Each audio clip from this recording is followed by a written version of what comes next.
Yo, what's poppin'? It's Tommathan. And Jacob Wolf just reported a kind of a bombshell, but not like too much of a surprise. Kind of makes sense. Overwatch League teams have started the collective bargaining process against the league, seeking a form of economic relief after years of high operating costs and disappointing revenue. So this is an article by Jacob Wolf. Go check this out. It'll be in the description.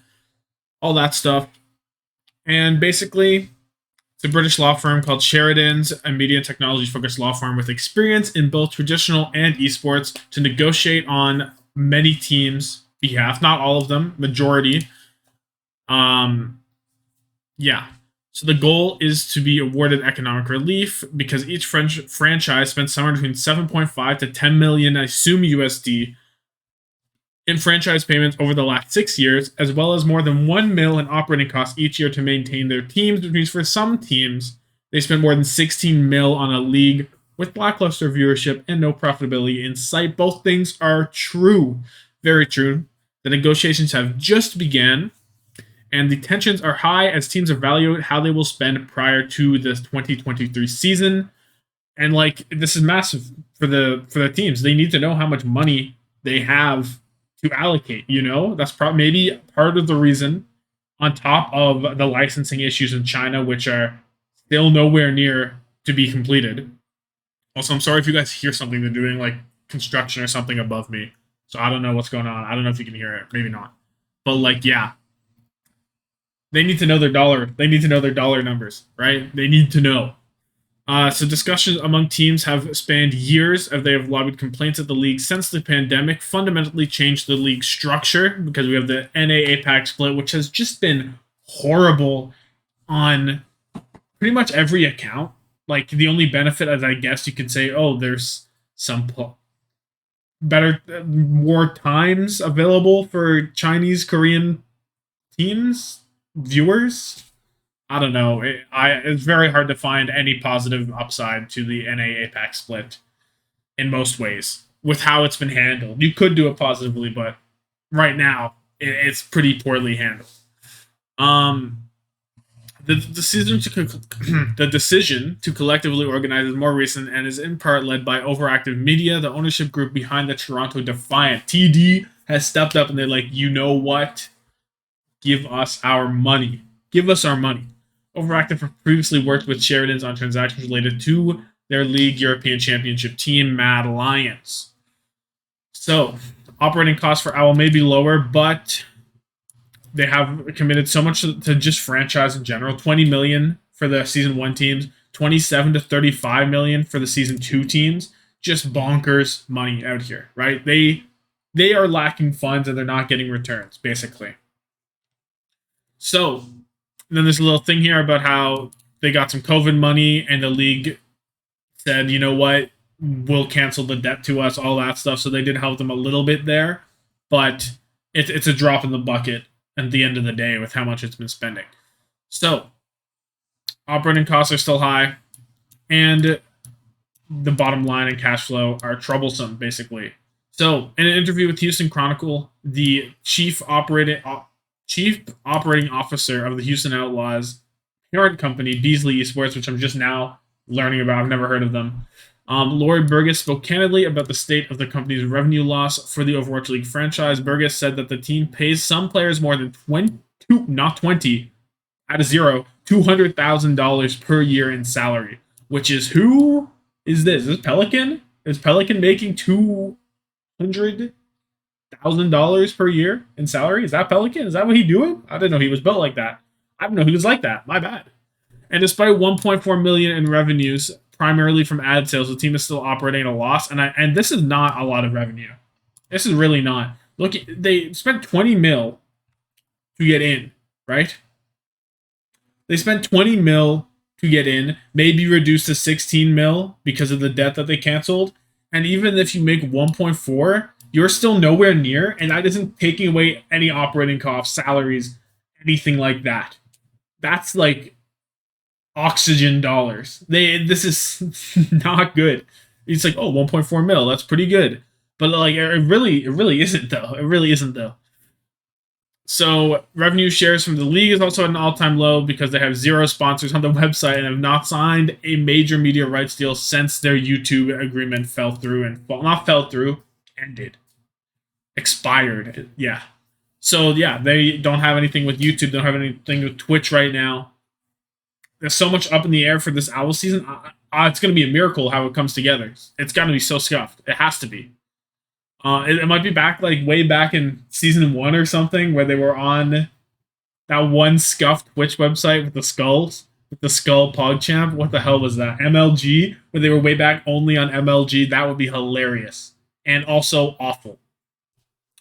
Yeah, and then we all know they lost a lot of sponsors because of the Blizzard stuff, which the Overwatch team and Overwatch League doesn't have anything to do with, but Activision Blizzard lost them a lot of money and a lot of ad revenue from Coca-Cola, Cheez-Its, Grooves, Pringles, State Farm, T-Mobile, Xfinity, all those guys.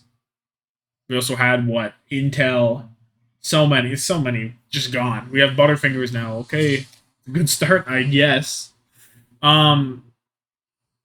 So yeah, another interesting thing is many esports are going through what some, including Owl executives, have called the esports winter, where teams enter mid to late stage in their fundraising cycles and struggle to find venture or private equity financing, which makes sense because esports is not blown up as it was projected to.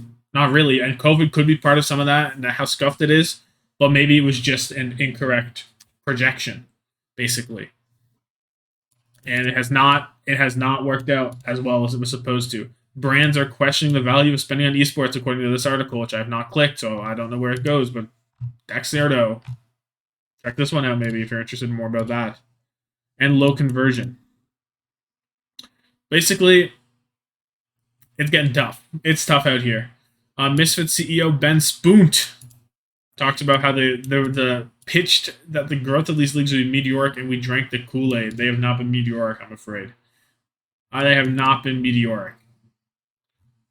This is going to affect the league moving forward for sure, in one way or another, because the league feels like it kind of be dying a bit. They need to get more homestands out there. COVID need hopefully fully done.